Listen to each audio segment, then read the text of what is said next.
Wrestling, as has been tirelessly repeated in the earnest defences of the industry by countless wrestling fanatics down the years, is a legitimately dangerous sport if performed improperly. That's why, and this isn't just to scare children and appease parents watching this goddamn video, pretty much every performer you see in a major promotion is a highly paid professional athlete. But unfortunately, even the very best well-trained professionals can still, every now and again, get it wrong. Now, even when everything goes tits up, there is a chance, just a chance, that these professionals can redeem themselves, and sometimes they come oh so close to almost near-death experiences, but just manage to escape unscathed. I'm Adam Nicholas, this is What Culture Wrestling, and these are 10 wrestling stunts which nearly went very wrong. Number 10, Boss Mahoney, Big Orange Thing. One of the great failings of the human body is that, unlike an armadillo who's seen one thing too many, our soft fleshy skin offers very little protection from, well, just about anything, whether it be sharp edges of seemingly innocuous sheaths of paper or the burning UV rays of the very sun which sustains us. Certainly then, such flimsy epidermis is of little value against a billion fragments of razor-tipped glass, something poor Ian Rotten found to his bloody detriment during a match with fellow hardcore legend Balls Mahoney at IWA's King of the Death Matches tournament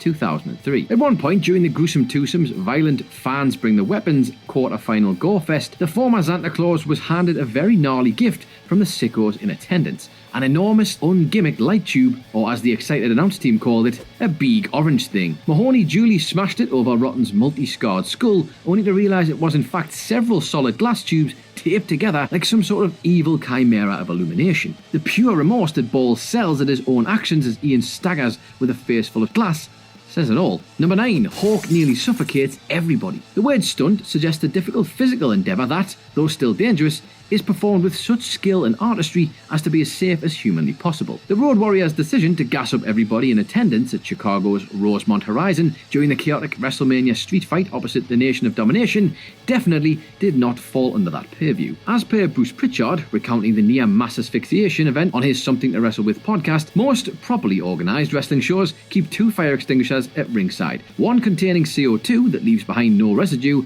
and a powder extinguisher which discharges a plume of room-filling, lung-tightening chemicals. Hawk, of course, picked up the wrong one, causing the entire arena to vanish in a fog of brown dust, as Jim Ross on commentary just about managed to wheeze out, "Hell of a place to sit if you've got asthma." Oh, what a brush. With death, of course. Number 8, Shane McMahon versus Glass. Now, I think it's fair to say it's tough being the boss's son. Assuming you've a sense of pride, you pretty much have to go above and beyond to shake off the nepotism tag. And for many interns handed a plum position by grace of genetics, that means asking to be flung hard into a solid pane of glass until you dangerously smash through it. In an oft-replayed spot legendary in its infamy, the McMahon Sproglet demanded Kurt Angle throw him through the set's glass panels during their street fight brawl at King of the Ring 2001. The only problem was, the glass wasn't playing ball. Turns out the stagehands in attendance weren't informed of the planned spot, and so the sugar glass that McMahon tended to smash himself through was actually the real deal. But of course, Shane McMahon is gonna Shane McMahon, and he wasn't accepting its lack of cooperation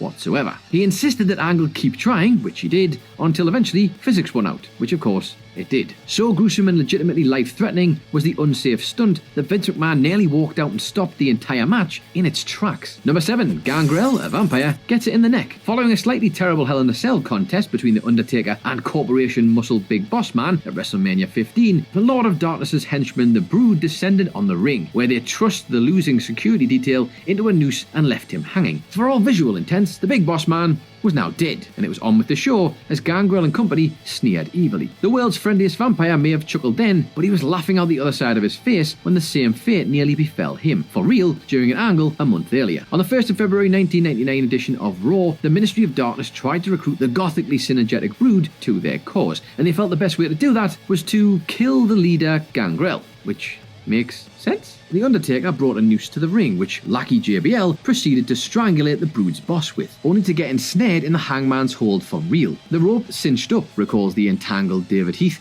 I remember sitting there on TV and everything was just going away. I made my peace with God and I couldn't get it off. Thankfully, at the last second, the chokehold was relinquished and the blood rushed back to the bloodsucker's face. Number 6, Callahan hits Edwards out of the park. Baseball bats, as suggested by their name, are very much designed for thwacking said balls through the windshield of cars parked outside the diamond. 3-pound metre-long poles of metal absolutely should not be used to clobber the head of a fellow person, unless the intention is of course to cave it in, which, I should point out, is illegal. Sadly, nobody told Sami Callihan this before he launched into a vicious, albeit scripted assault of Eddie Edwards with Sting's weapon of choice on the 1st of March 2018 edition of Impact Wrestling. With Edwards prone beneath a ringside chair, the former and now much nastier Solomon Crow wildly swung at it with the sports equipment, only for the bat to ricochet off and accidentally smash Edwards in the face. The victim was left with a broken orbital socket and a broken nose. I mean, what do you expect? It's a goddamn baseball bat. Rather than apologise for an incident which could very nearly have ended in much graver circumstances, Callihan shrewdly capitalised on the ensuing heat to further the pair's feud, telling TMZ Sports, quote, "People are saying we crossed the line, so from the bottom of my heart, I have to tell each and every one of you that I'm not sorry for a single thing that happened. Look at me and tell me I'm not being serious. I don't feel bad."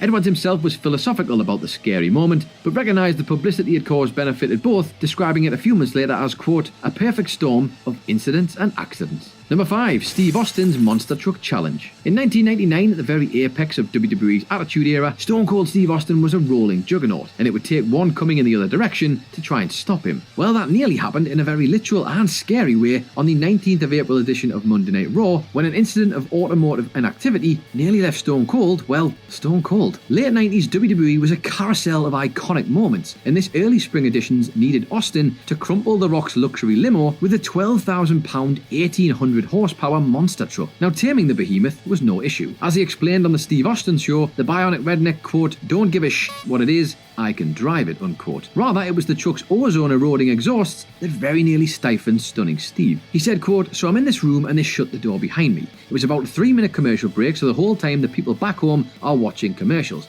I'm in a room inside a truck, breathing methanol and alcohol fumes, and I could barely breathe. If they hadn't cued me in when they did, I was about to die." Ironically, The Rock had been hosting a mock funeral for Austin throughout the episode, having declared the Texas Rattlesnake legally dead after throwing him off a bridge. Quite fitting, really, that a few moments longer, and the Great One may have actually had to eulogise him for real. Number 4. Piper's near Hollywood ending. Piper's off-camera run-ins are the stuff of industry legend, whether brawling with the NWO backstage or the time he was literally stabbed by a fan following one of his typically incendiary heel performances. Less well known, even though it took place before the watching world on the grandest stage of them all, was a scary near miss at WrestleMania 12. His Hollywood backlot brawl contest, and just feels worth noting here, not worth your time watching because the transphobic ending has aged abysmally, called for Goldust to hightail the scene in his gilded Cadillac, giving way to a nail-biting high-speed pursuit. And yes, another note here, because WWE used footage of the O.J. Simpson police chase here, and well, you know, like we said, it hasn't aged well. The only problem was that as the son of a plumber started to build up speed, he noticed the lead in Piper, who'd broke his arm earlier in the match, grounded on the tarmac. Speaking on the Edge and Christian podcast, Goldust said, quote,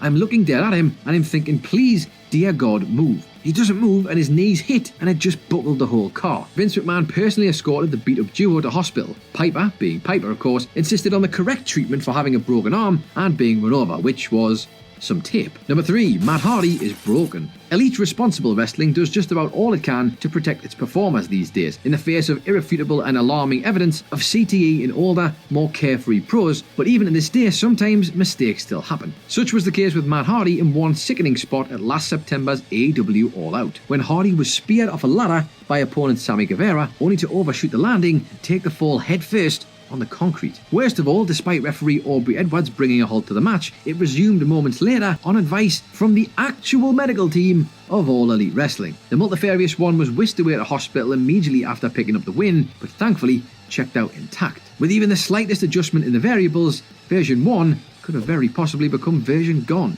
Number 2, Randy Orton nearly sets himself on fire. There aren't many professions, out with the circus anyhow, that allow those in the given industry to casually recount the time they were nearly set on fire as though it's a reasonable occupational hazard. Wrestling, it may have been said, is not like any other profession, which is why Randy Orton was able to retell such an experience when reflecting on his 2005 run-ins with The Undertaker. Following the pair's casket match at No Mercy 2005, a villainous Orton and his equally villainous father Bob decided to turn the funerary affair into a cremation by setting the coffin containing Taker on fire. The only thing was, the Legend Killer's pyromania nearly backfired spectacularly. Orton said, quote, "I'm dumping all this kerosene all over this f***ing casket. It's dripping everywhere, and it's splashing, and it's hitting me, and it's on my boots. I didn't even realise realise it, but my boots up to my knees were completely soaked in kerosene. Probably the worst thing you can possibly do when soaked with an inflammable substance is to light a match, which is of course exactly what Randy Orton proceeded to do. I stepped back just in the nick of time when you saw the fire take over the casket, he said. I think it just missed the tips of my toes. Now I realise that Randy Orton's old and somewhat short-lived music used to suggest that this fire burns. I'm not sure that's what they had in mind when they wrote that one. And number 1, Sting's scary stunt. Even the tragic, senseless death of Owen Hart following a fall from the rafters of Kansas City's Kemper Arena in 1999 wasn't quite enough to dissuade the wrestling industry of its penchant for placing performers in unnecessary stunts. But for a last-second intervention, the same dreadful fate could have befell WCW icon Sting over 2 years prior. And yet, lessons were not learned. At the outset of the 20th of January 1997 edition of Monday Nitro, a rampaging Randy Savage cleared the ring to announce his return to a company increasingly tainted by the NWO. Down swooped WCW's resident inquirer Sting as if from nowhere. In reality, the painted vigilante had rappelled some 140 feet from the ceiling of Chicago's United Center. But for a bit of indignified twirling, the stunt came off entirely without hitch, though Sting's sigh of relief upon landing 2 feet firmly on the ground belied his cool exterior. It had nearly went so very wrong. As Steve Borden explained in a 2004 shoot interview, as he stepped over the edge of his perch, the stunt coordinators realised he'd been harnessed backwards. If I'd stepped over and done it, the same thing that happened to Owen would have happened to me. Nevertheless, despite the close call, and more gravely Hart's passing 2 years on, WCW and Sting continue to run similar stunts. Eric Bischoff, speaking on his podcast in 2017, told about how there was, quote, a pretty intense debate, but ultimately we decided we knew what we were doing. Now, somewhat thankfully, there have been no repeats of Owen's tragedy since, but even a 0.01% risk just feels like it's really not worth taking. So there you have it, those are 10 wrestling stunts which nearly went very wrong. Don't forget to like and share, hit the old subscribe button if you haven't already. You can find the original article for this at whatculture.com/WWE. You can also find What Culture on Twitter at WhatCultureWWE, or maybe you just want some more videos, which there should be after this one. I am Adam Nicholas, this is What Culture Wrestling, and we'll see you next time.